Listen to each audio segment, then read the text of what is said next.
Assalamualaikum warahmatullahi wabarakatuh. Salam jumpa. Salam sehat selalu buat sahabat Kahor dimanapun Anda berada. Masih bersama Bang Fawa. Malam ini Bang Fawa akan menceritakan sebuah kisah seram tentang keluarga misterius di tengah pedalaman hutan. Ini adalah sebuah cerita yang membuat kita bergidik ngeri, karena di tengah hutan belantara tiba-tiba ada sebuah keluarga yang hidup di sana. Apa yang menjadi keluarga itu hidup di sana, dan kenapa keluarga itu tinggal di dalam hutan? Tanpa berlama-lama, mari kita ikuti ceritanya.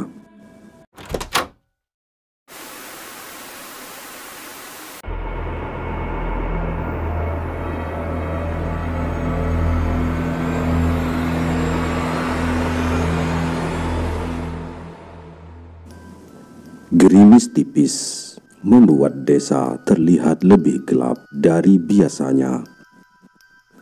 Suara jangkrik nampak nyaring. Kabut mulai menutup pandangan. Pukul 17 atau jam 5 sore. Dari kejauhan tampak lampu senter mencoba menembus kabut yang kian pekat. Sayup-sayup terdengar seorang menyapa. "Pak," sapanya pada seseorang yang bernama Kandar. Sedang Kandar yang disapanya hanya membalas, "Ya, silahkan," sebagai bentuk basa-basi, padahal Kandar sendiri tak dapat melihat seorang itu. Setelahnya seorang itu terus berjalan. Tak ada yang terlihat dari keluarga itu. Hanya lampu senternya saja yang terlihat. Kalau dihitung dari sinar senter yang menyala, jumlahnya kira-kira 5 orang. Arah senter itu menuju ke atas bukit. Dalam hati Kandar mengatakan, "Siapa gerangan yang sore-sore begini ke atas bukit? Padahal kabut ditambah gerimis yang pasti akan membuat jalan menjadi licin." Malam berganti pagi, kabut tipis masih tersisa. Rupi keluar rumah sambil membawa celurit hendak ke bukit mencari talas untuk membuat keripik. Dia membangunkan suaminya untuk diajak pergi ke sawah. Pak, bangun, sudah pagi, segera ke sawah," kata si Rupi sambil mengguncang-guncangkan tubuh suaminya. Ya, Kandar tampak mengerjap-ngerjapkan mata. Setelahnya mengambil cangkul lalu melakukan pekerjaan ke sawah. Kandar adalah suaminya Rupi. Setelah suaminya pergi, Rupi juga membelokkan diri pergi ke bukit. Suasana bukit masih dipenuhi embun sisa hujan. Namun ada yang berbeda saat Rupi sudah masuk jauh ke dalam bukit. Tampak di situ pagar dibangun di sepanjang jalan di sisi lain.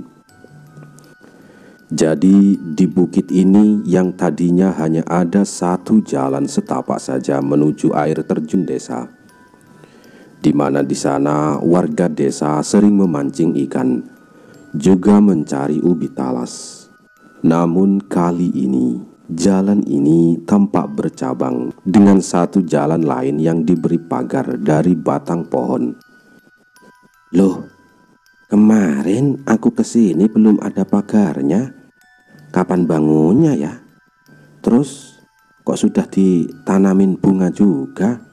batin si Rupi melihat bunga mawar merah menjalar di pagar kayu tersebut.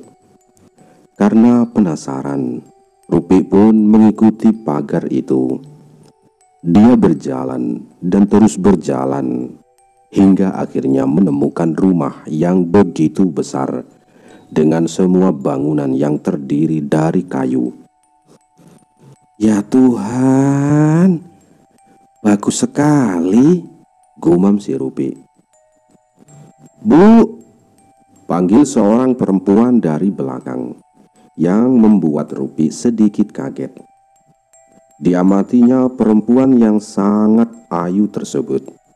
Kulit seputih awan, rambut panjang hitam pekat, dengan bibir mungil dan mata bening, membuat Rupi terperanggah dalam beberapa detik.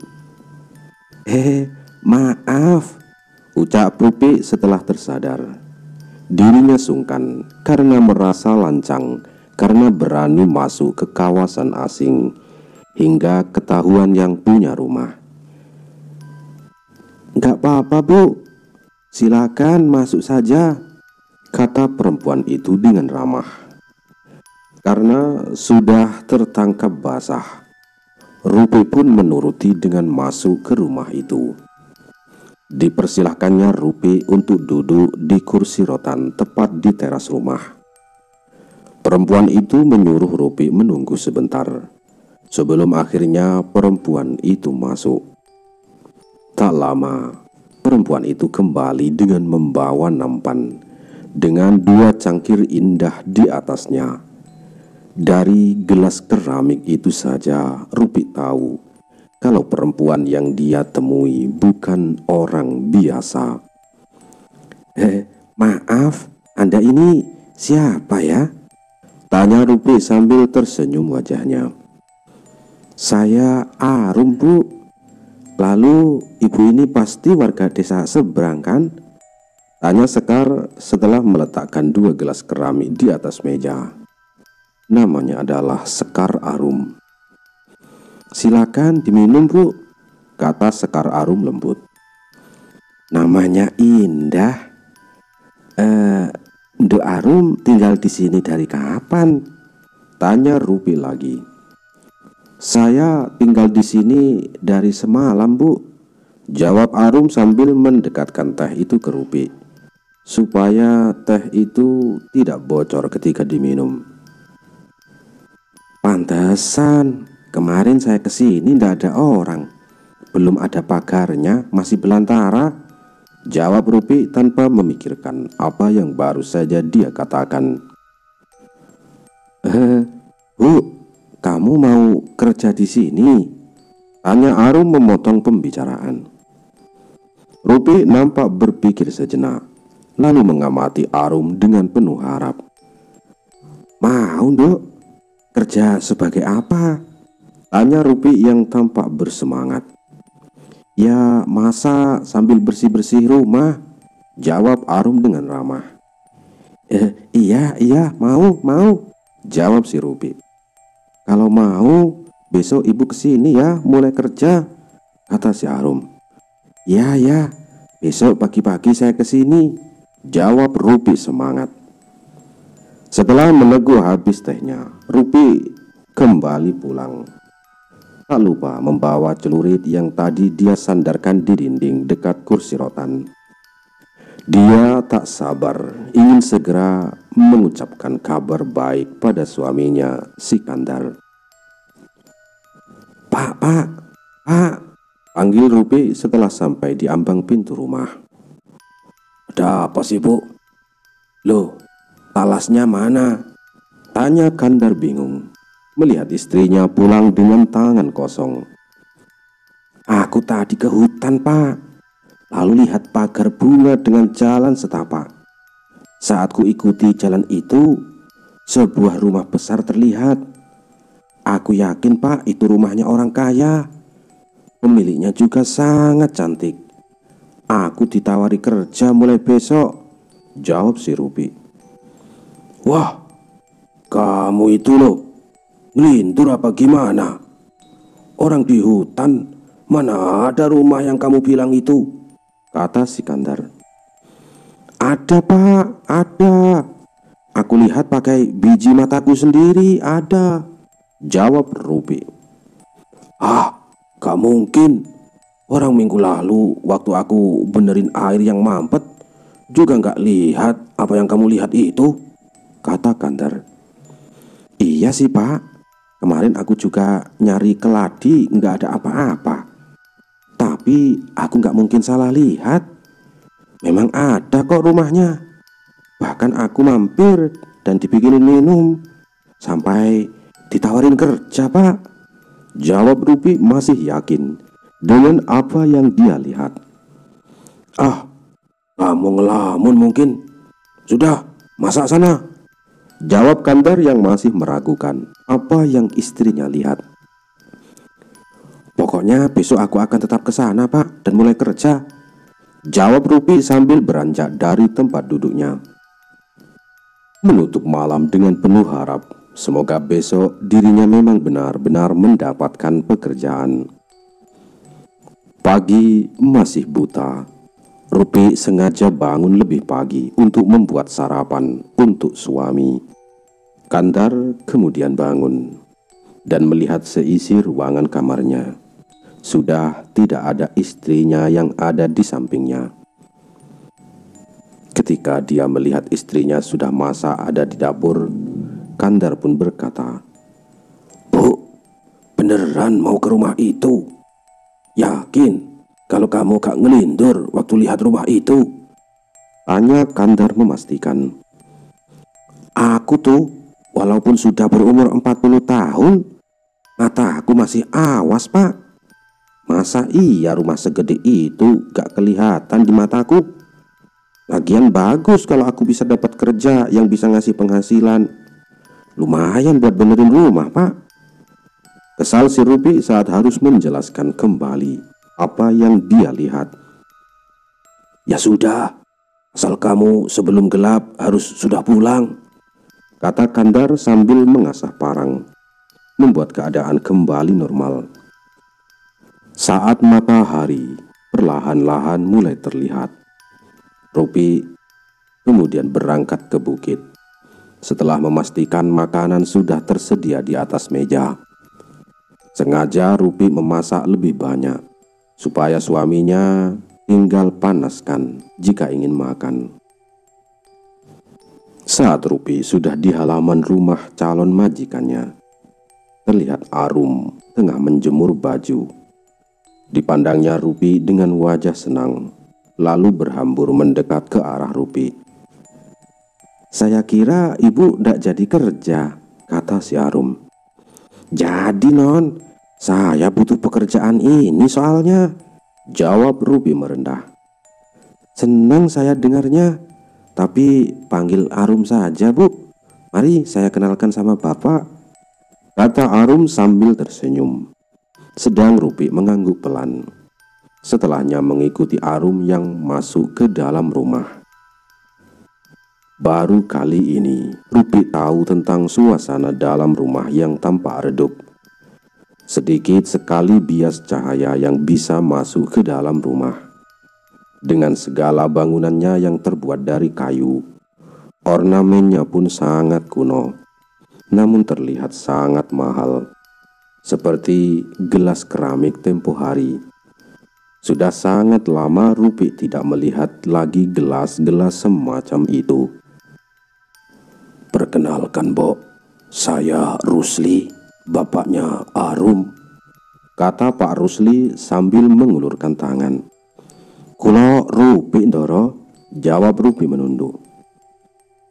"Panggil Pak saja, Mbok," jawab Rusli ramah. "Inggih, Pak," jawab si Rupi. Sebagai pesuruh, Rupi tak berani menatap mata tuannya. Namun sempat terbayang tampilan Pak Rusli yang masih mengenakan celana hitam dengan atasan baju lurik. Terlihat sekali Pak Rusli masih sangat kejawen.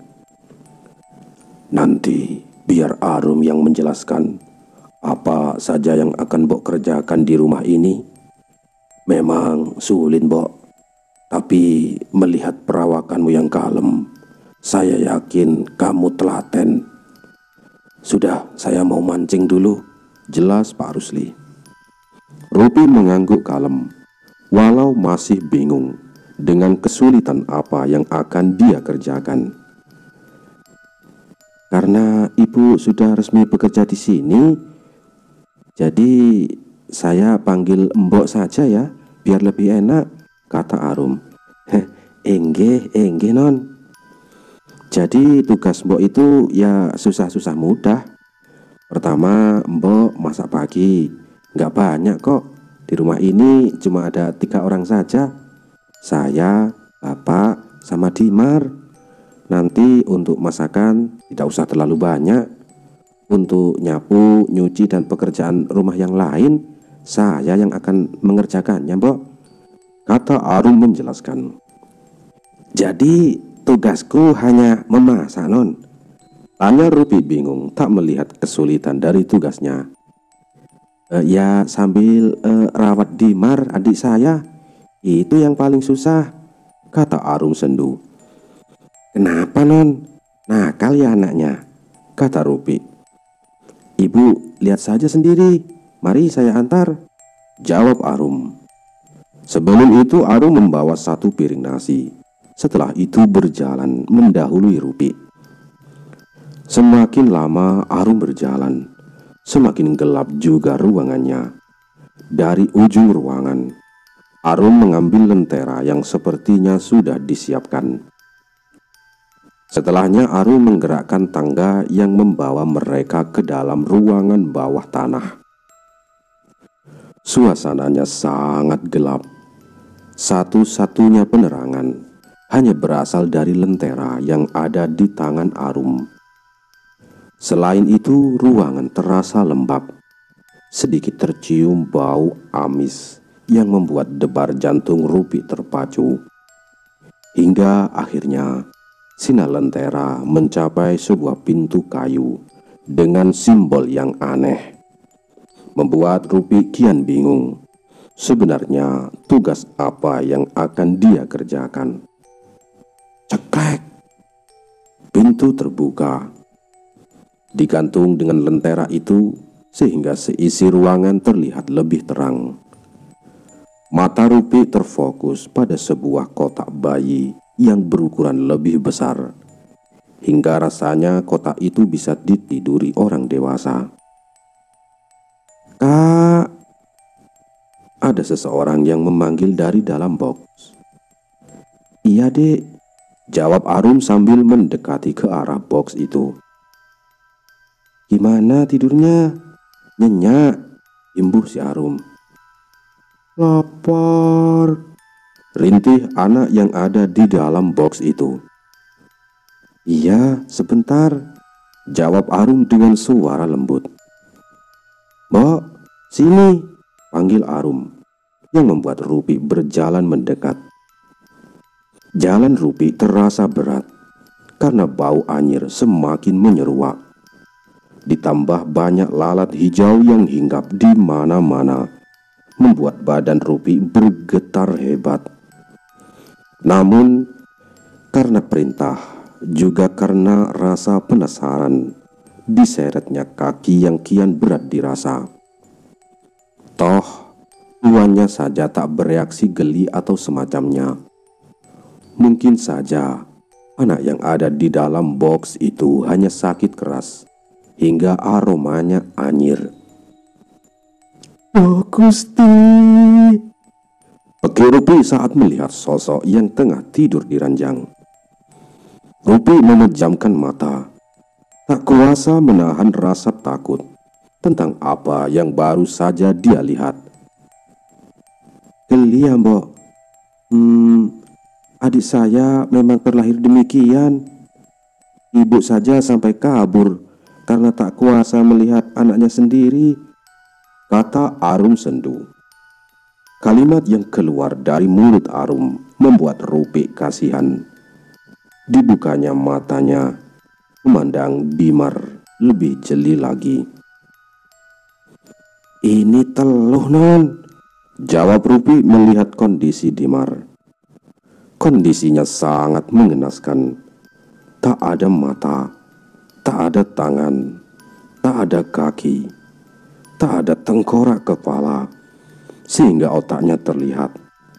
Itulah yang membuat aroma anyir menyeruak sedari tadi. Otaknya bahkan diliputi ulat. Lingkar matanya bernanah. Tangan dan kakinya seakan dipotong, dengan luka yang tak pernah mengering. "Saya tahu, makanya Bapak kesini untuk mencari obatnya.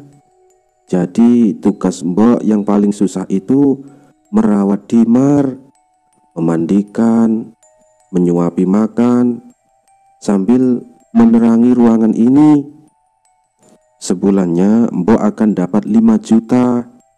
Tapi satu pesan saya Mbok, jangan sampai orang tahu tentang rumah ini, juga tentang Dimar," jelas si Arum. "Aduh, maaf Non, saya gak bisa," jawab Rupi takut. Dia menganggap dirinya tidak akan bisa melakukan itu. "Tolonglah Mbok, nanti untuk gajinya sebagian akan kita bayar di awal. Bisa kan Mbok?" tanya Arum dengan memelas. "Kalau bukan sama Mbok, saya mau minta tolong sama siapa?" tanya Arum yang membuat Rupi iba. Berpikir keputusan itu baik-baik, sampai akhirnya Rupi pun setuju. Saya mau Non, tapi saya hanya bekerja sampai jam 5 sore. Sebelum gelap saya harus pulang ya," jawab si Rupi. Nggak apa-apa Mbok, nggak masalah," jawab Arum senang. Kemudian singkat cerita, Rupi sudah pulang ke rumah. Kandar memandang istrinya bingung, aneh. Sedari tadi istrinya pulang, tak ada kata-kata yang menggebu-gebu seperti saat Rupi menceritakan tentang rumah itu. Setiap ditanya, jawabannya pasti singkat. Padahal seharusnya Rupi senang, karena saat pulang, Rupi sudah mengantongi uang sebesar 2,5 juta. Padahal uang itu cukup besar untuk ukuran pesuruh, apalagi di desa terpencil seperti desanya. Apalagi juga itu masih sebagiannya. "Kenapa susah Bu? Katanya kamu seneng kerja di sana. Kok kamu dari tadi ditanya singkat-singkat terus jawabnya?" tanya Kandar penasaran. "Sebenarnya aku senang Pak. Orang yang tinggal di sana itu orang baik semua. Tapi ada hal yang bikin aku takut," jawab Rupi. "Apa itu Bu? Takut apa?" tanya Kandar kian bingung. "Bapak percaya teluh kan?" tanya Rupi sambil menatap suaminya lekat-lekat.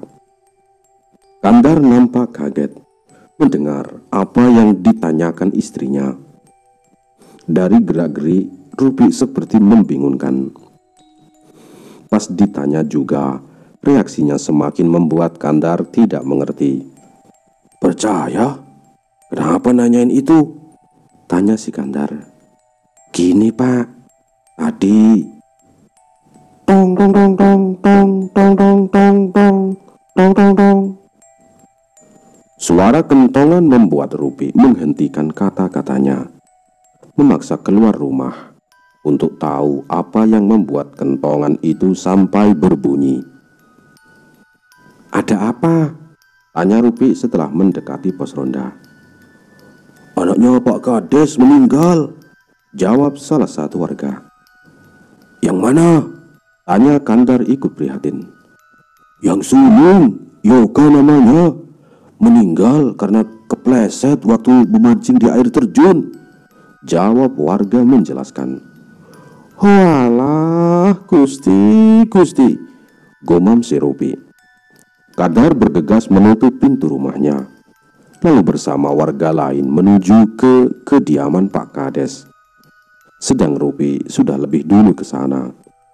Namun Kandar kaget saat melihat sayup-sayup Nono tengah menatapnya tajam.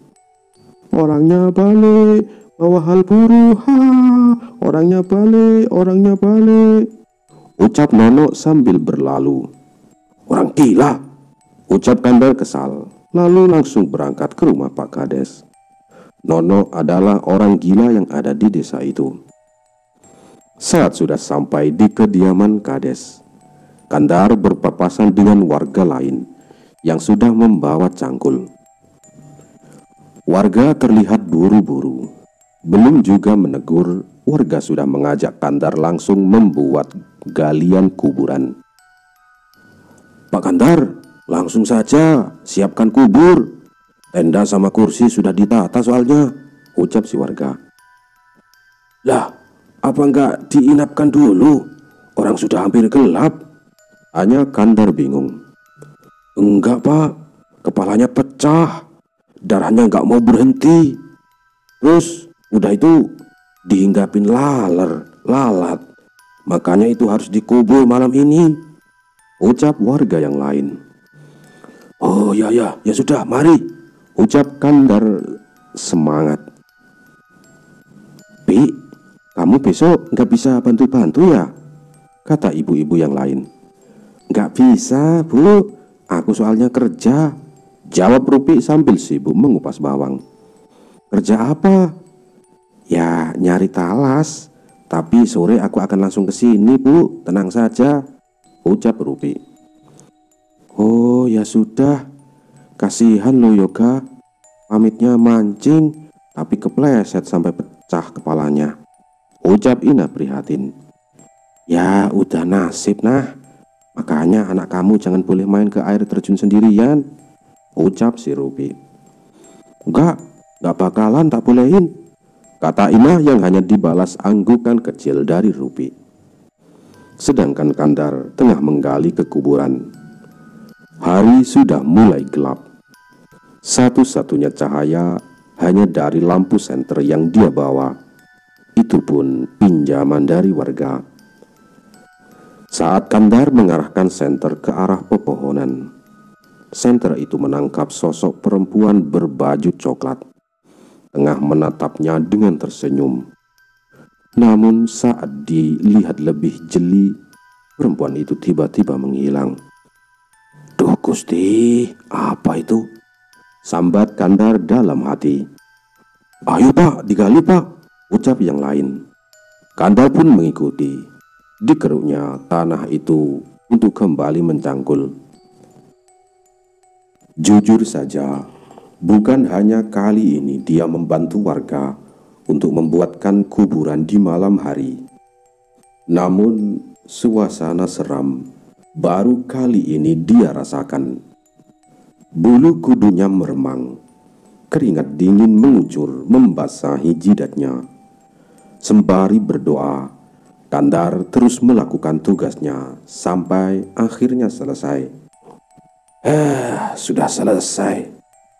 Sudah, Pak Kades dikabarin kalau semuanya udah siap," ucap si Kandar. Dengan sigap, warga pun mengabari keluarga Pak Kades. Hingga tak perlu menunggu lama, rombongan pun datang membawa keranda. "Loh Pak, Anda ikut kan menguburkan?" tanya Kandar pada Pak Kades yang menjaga jarak dari jasad anaknya. "Kamu aja man, aku nggak sanggup," ucap Pak Kades dengan mata sembab. Kandar pun mengangguk. Dengan bantuan dua warga yang lain, Kandar masuk ke liang kubur. Saat kain keranda dibuka, semua menangis histeris. Awalnya Kandar bingung, namun saat bau busuk menyeruak, Kandar pun paham. Dengan hati lapang, Kandar menerima jasad Yoga, anaknya Pak Kades itu. Kain kafannya tak lagi memutih. Luka yang ada di kepalanya menyebabkan kain kafannya bersimbah darah. Bukan hanya di kepala, namun di sekujur tubuhnya. "Yang tenang ya nak," ucap Kandar saat melepas tali kafan yang mengikat tubuhnya. Namun Kandar kaget bukan main saat sayup-sayup seperti terdengar rintihan. Tolong Pak De," ucap rintihan itu yang entah siapa. Kamu dengar?" tanya Kandar. "Enggak, udah cepetan, ayo, segera selesaikan," ucap warga yang lain. Setelah selesai melepas tali kafan, Kandar dan yang lain kembali kaget hingga meloncat naik saat ribuan kelabang keluar dari jasad itu, sementara bau busuk yang makin tak terpecahkan. Saat sudah di atas, Kandar menggerakkan mencangkul tanah agar baunya tidak menyeruak kemana-mana. Sedang kelabang yang tadinya dia lihat juga rintihan minta tolong yang Kandar dengar akan menjadi cerita untuk dirinya sendiri. Setelah menyelesaikan tugas, Kandar dan yang lain pun beranjak dari kubur. Namun baru saja Kandar kembali, si Kandar bertemu dengan perempuan berbaju coklat itu yang sempat dia lihat. Untuk saat ini keduanya membeku, sampai saat sosok perempuan itu menyungkingkan senyuman. Namun Kandar membuang muka. Heran, kalau kakinya napak di tanah, pasti aku benar-benar ngira kalau dia manusia. Gumam Kandar di tengah-tengah orang yang meninggalkan kuburan. Kemudian suasana di rumah Kades begitu ramai. Banyak warga dari desa sebelah yang menyampaikan duka cita atas kematian Yoga yang begitu mendadak. Sedangkan Kandar dan orang lain yang sempat membuat kubur meminta izin untuk pulang terlebih dahulu untuk membersihkan diri. "Bu, ayo pulang," ajak Kandar kepada istrinya, si Rupi. "Ayo Pak," balas Rupi, lalu berpamitan dengan orang-orang dapur. Setibanya di rumah, Kandar menarik masuk ke kamar mandi. Kandar berjalan masuk ke kamar mandi, mencuci mukanya dengan air dingin berkali-kali sampai rupa dari mayat yang tadi dia kuburkan hilang. Setelah mandi, setiap dia mengguyurkan air, terdengar suara sayup-sayup rintihan. Rintihan kecil seperti seseorang yang tengah menangis. Namun saat Kandar menghentikan guyuran air, suara itu hilang. "Hah, asu tenan," umpat Kandar kesal. Bergegas dia menyelesaikan mandinya. "Pak De, tolong," ucap suara itu entah siapa. Sesaat Kandar menjawab, namun tak dihiraukan suaranya. Dirinya memutuskan untuk keluar, membahas dengan Rupi yang tengah mengaduk teh. "Katanya kalau belum 40 hari, arwah itu masih ada di sini, Pak. Kalau meninggalnya saja rupanya seperti itu, gimana kalau jadi arwah?" kata si Rupi. "Brak, brak, brak, brak, brak. Brak, brak, brak, brak, brak." Sesaat Rupi terkejut, lalu melirik ke arah pintu. Disentuhnya gagang pintu yang tengah digebrak oleh siapapun itu. "Astaga, kamu ternyata," ucap Rupi saat melihat ternyata ada warga yang menggebrak pintunya. Danang meninggal," kata warga itu dengan nafas terenganga. "Kok bisa?" Pekik Rupi bingung. "Kurang ngerti, pas Pak Inung pulang, anaknya sudah ada di kasur, darahnya kemana-mana, dan matanya hilang," ucap warga merinding. Tak lama setelah itu, kentongan kembali dibunyikan. Bergegas Kandar kembali ke pos ronda bersama Rupi. Di sana, semua warga membawa obor. Raut wajahnya marah. Baru saja 1 hari, 2 anak meninggal. "Gimana ini baiknya ya?" tanya Kandar saat sampai di sana. "Desa kita ndak aman. Kayaknya ada yang sengaja nebar teror. Gak mungkin anak yang tak tinggal di rumah dalam keadaan baik-baik saja tiba-tiba meninggal tanpa mata, kata warga yang lain.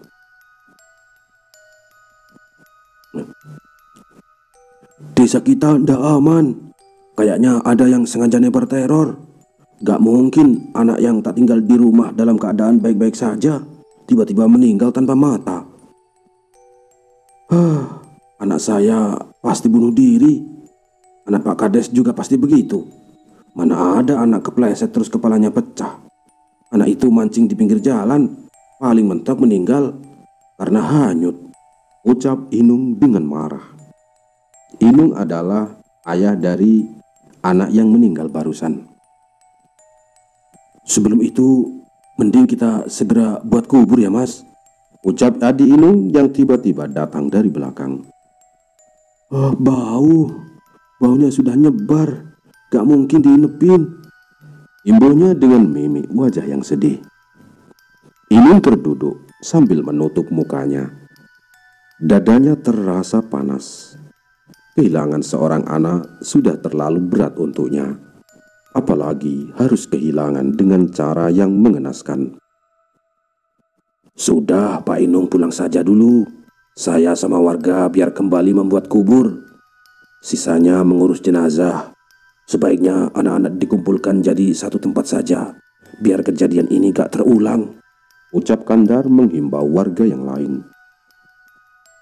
Jam sudah menayangkan pukul 23 lewat 45 menit atau jam 12 kurang seperempat dini hari. Secepat mungkin Kandar berlari. Secepat mungkin Kandar ke kuburan. Setelah sampai di kuburan, Kandar dan penggali lainnya menggali kembali secepat mungkin. Tak ada yang saling bicara. Tak ada juga yang membicarakan kejadian demi kejadian. Membuat keheningan menyebar hingga suara burung lebih dominan. Setelah cukup dalam, sesuatu terlihat. Semakin digali, mata Kandar semakin membelalak.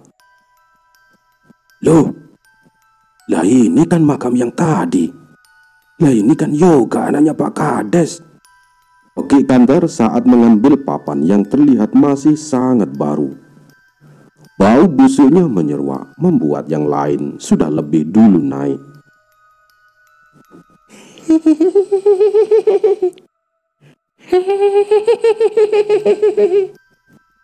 Suara tawa membuat semua mata tertuju pada pohon Kamboja. Sumber suara itu berasal. Namun, tak ada seorang pun di sana. Pak Kandar, mayatnya sudah nggak ada, kata warga saat kembali melihat ke liang kubur.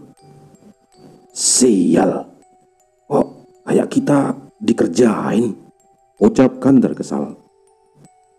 Nanti nggak usah cerita sama apa yang kita lihat, kasihan keluarganya Danang, ucap Kandar menutup malam dengan semua cerita yang dia simpan rapat-rapat. Kemudian singkat cerita, si Rupi sudah kembali bekerja dan berangkat ke rumahnya Pak Rusli. Siapa namamu? Tanya Rusli dengan suara berat. Sekar Arum, jawab putrinya sambil menundukkan kepala. Juga tubuh yang duduk bersimpuh terlihat lesu. Siapa bapakmu? Tanya Rusli lagi. Rarenda Rusli, jawab Arum dengan suara bergetar. Siapa adikmu? Tanya Rusli semakin dingin. Lintang Damar, suara Arum tercekat. Siapa ibumu? Tanya Rusli lagi dengan tatapan tajam ke arah Arum. Arum tidak punya ibu. Ibu sudah mati semenjak ibu keluar dari rumah. Suara Arum berbisik. Matanya berair. Suaranya serak seperti menahan ribuan jarum setiap Rusli menanyakan dirinya. Adikmu sudah mendapatkan obat. Jangan diratapi saja yang mati. Adikmu dibuat sakit oleh seseorang. Kamu juga tahu itu. Lalu salahnya Bapak di mana saat Bapak meminta ganti pada mereka yang memulai perkara? Bapak bukan orang baik. Bapak hanya Bapak yang gak bisa lihat anaknya menderita, jawab Rusli dengan suara sedih.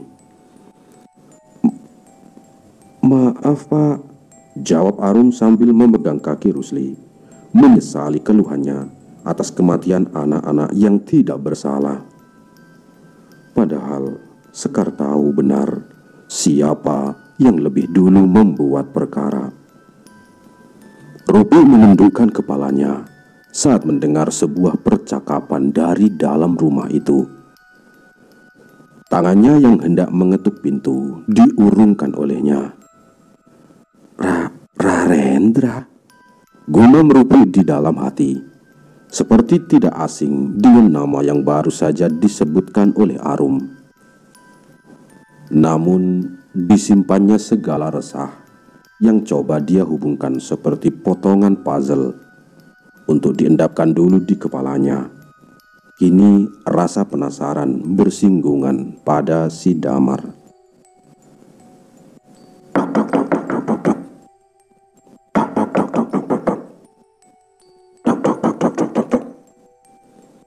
Rupi menunggu yang punya rumah membukakan pintu.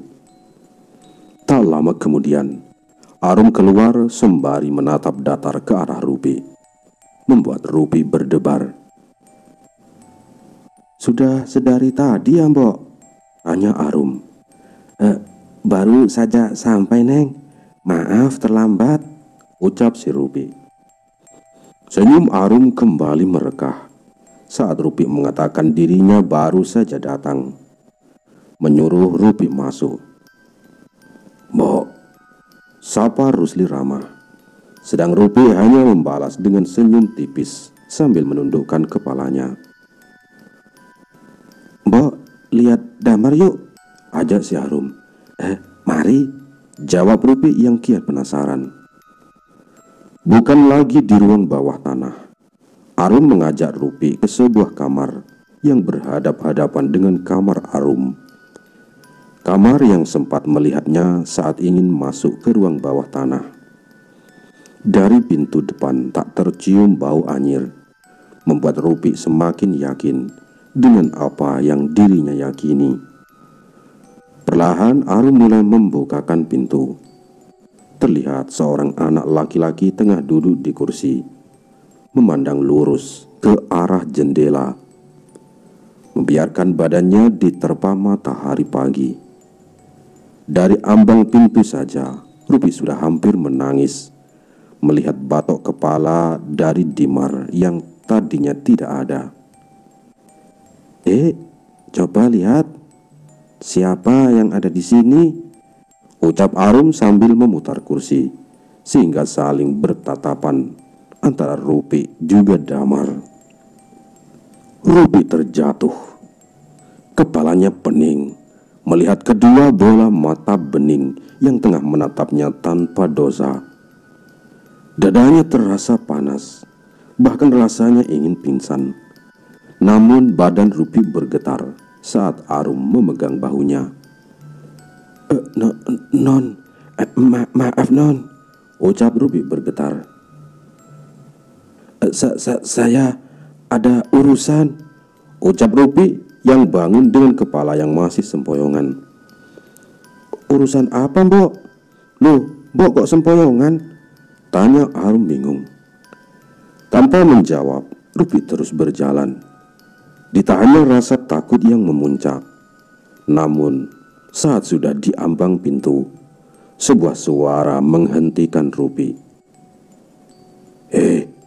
Kandar, suamimu kan?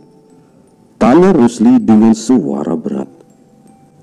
Arimbi adalah istriku, imbuh Rusli sambil menarik nafas panjang. Kamu pasti pernah dengar. Duduk. Yang kamu dengarkan bukan yang sebenarnya terjadi, kata Rusli sambil menarik bangku di sampingnya. Rupi takut terlihat. Badannya masih bergetar dari hal yang dia dengar. tak ada satupun cerita yang membuat Rarendra terlihat baik di mata Rupi. Aku hanya membuat masalah dengan pembuat masalah. Kamu hadir setelah semua terjadi. Kamu tidak salah, ucap Rusli ringan. Mendengar apa yang dikatakan Rusli, Rupi pun mendekat, lalu duduk di bangku yang sudah disiapkan. Arum, masuk. Jaga adik. Perintah Rusli sebelum menjelaskan membuat Arum masuk, meski terlihat jelas raut wajah kecewa di matanya. Arimbi. Siapa yang gak tahu dia? Kembang desa, cantik parasnya, halus bicaranya, baik kelakuannya. Orang mengira aku pakai dukun bisa mendapatkan dia. Aku petani, tanah tak seberapa, berani nikahi dia yang anak bangsawan. Rusli menelan ludah, sekaligus kepahitan yang dia rasakan secara bersamaan, sebelum akhirnya melanjutkan cerita. Awal menikah, semuanya berjalan lancar.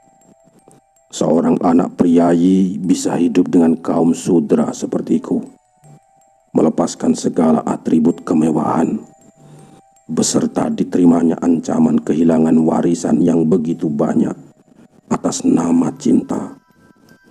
Dia menjadi orang biasa denganku, hingga kami dikaruniai seorang anak, Sekar Arum. Ayu kan? Persis paras ibunya.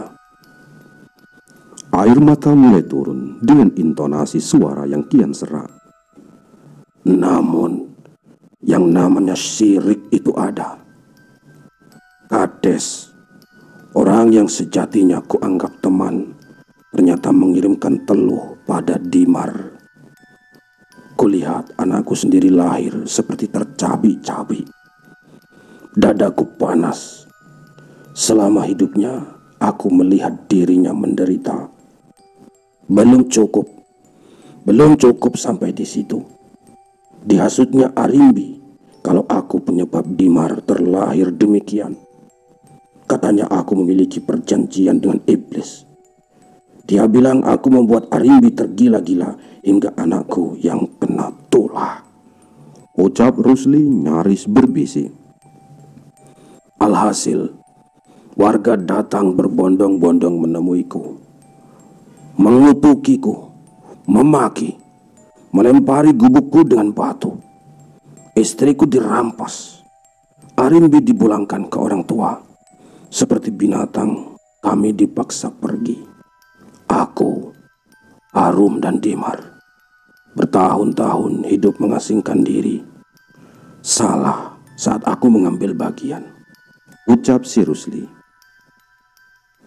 Ku ambil tempurung kepala anak Kades, supaya dia tahu rasanya hancur. Inung, dia tahu benar, tapi dia menutup mata.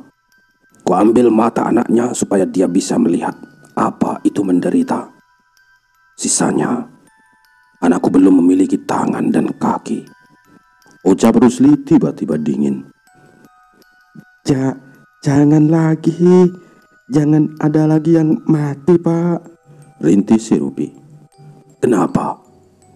Kamu sudah tahu selanjutnya siapa? Tanya Rusli dingin. Rupi tak lagi merintih. Kini dia bersimpuh di kaki Rusli, sembari menangis terseduh-seduh. Bilang suamimu, aku mau ambil bagian, jawab si Rusli. Bagian?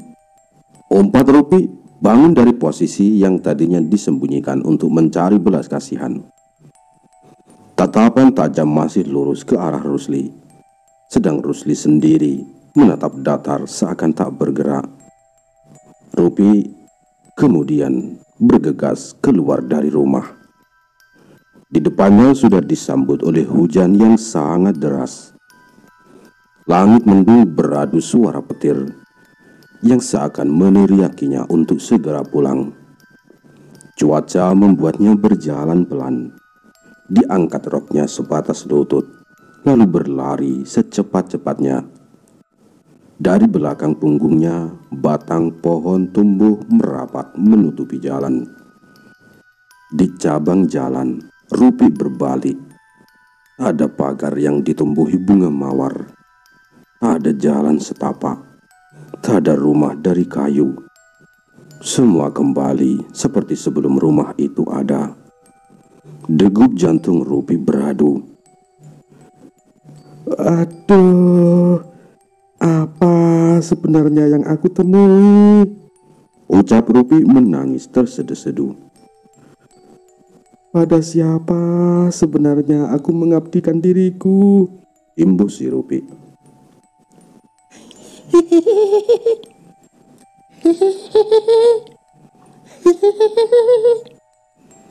Suara cekikikan terdengar dari balik dahan pohon. Kian lama, suara itu seolah menyebar ke segala penjuru, membuat Rupi kian ketakutan. Kalian keterlaluan, rintih Rupi kembali berlari. Bu, panggil Kandar dari kejauhan. Pak, Bapak, teriak Rupi kian mempercepat kakinya. Tangis Rupi pecah saat beradu tatap dengan suaminya. Kandar sengaja menjemput istrinya setelah tahu siapa yang sudah menjalankan sebuah permainan dari setiap kejadian. Kandar takut jika yang diincar adalah istrinya, karena memang keluarganya tidak memiliki keturunan. Namun, baru saja Kandar ingin mendekat, petir menerpa sebuah pohon hingga membuatnya tumbang. Terekam jelas di mata Rupi bagaimana pohon itu menghantam tubuh suaminya. Tak ada teriakan, tak ada tangis. Untuk sesaat tubuh Rupi mematung.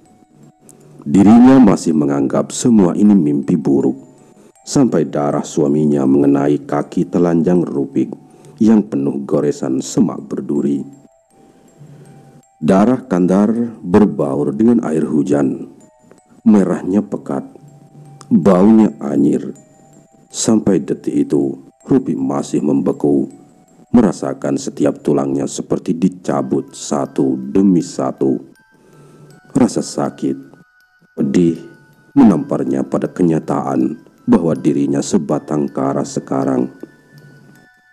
Bukan hanya tangan, bukan hanya kaki, tubuh Kandar seakan hancur, tak bersisa. Bahkan pohon itu seakan menelan tubuh Kandar tanpa meninggalkan sesuatu yang bisa dilihat. Tak lama, warga datang. Saat warga menyentuh pundak Rupi, saat itu juga semuanya gelap. Singkat cerita, pemakaman.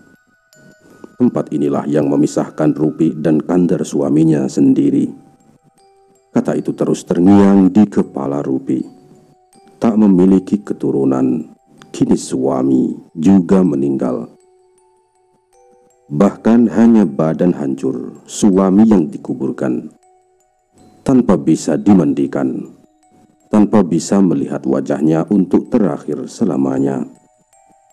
Hanya ekspresi haru yang hanya selang beberapa menit sebelum pohon menimpa Kandar yang bisa dirinya kenang. Pemakaman selesai hampir jam 8 malam. Semuanya sudah dipindahkan pulang. Hanya Rupi yang seolah enggan meninggalkan suaminya, membiarkan dirinya melamun kembali, membekukan nisan kayu Kandar. Sekarang sudah impas, kata seorang perempuan berkerudung yang tiba-tiba saja bersimpuh di sebelahnya Rupi. Dosanya sudah dibayar lunas. Tragedi masa lalu sudah tinggal cerita, imbuh perempuan itu. Belum. Aku akan menuntut balas, ucap Rupi dingin. Pada siapa? Mereka sudah mati, menepi ke kota. Mereka bahkan terbakar hidup-hidup sebelum berangkat. Bahkan suamimu melemparkan api itu ke rumah kami. Ada yang hilang dari ingatan mereka bahwa aku pergi agar keluargaku selamat. Tapi tidak, mereka membantai keluargaku tanpa ampun. Tahu yang lebih kasihan? Tanya perempuan itu. Apa? Tanya Rupi dengan nada bergetar. Mereka tidak tahu, mereka sudah mati, ucap perempuan itu datar. Memang siapa kamu? Tanya Rupi kesal sekaligus takut. Aku Arimbi, kata perempuan misterius itu. Arimbi adalah sosok perempuan yang dulu adalah istrinya Pak Rusli. Dari sinilah misteri apa yang akan terjadi nantinya. Oke, cukup sampai di sini dulu cerita Bang Fawa kali ini, yang mungkin akan dilanjutkan atau diteruskan esok hari.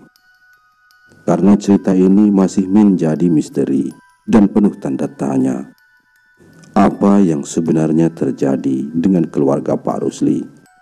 Kenapa si Rupi tiba-tiba bertemu dengan Arimbi, yang katanya Pak Rusli Arimbi itu sudah mati?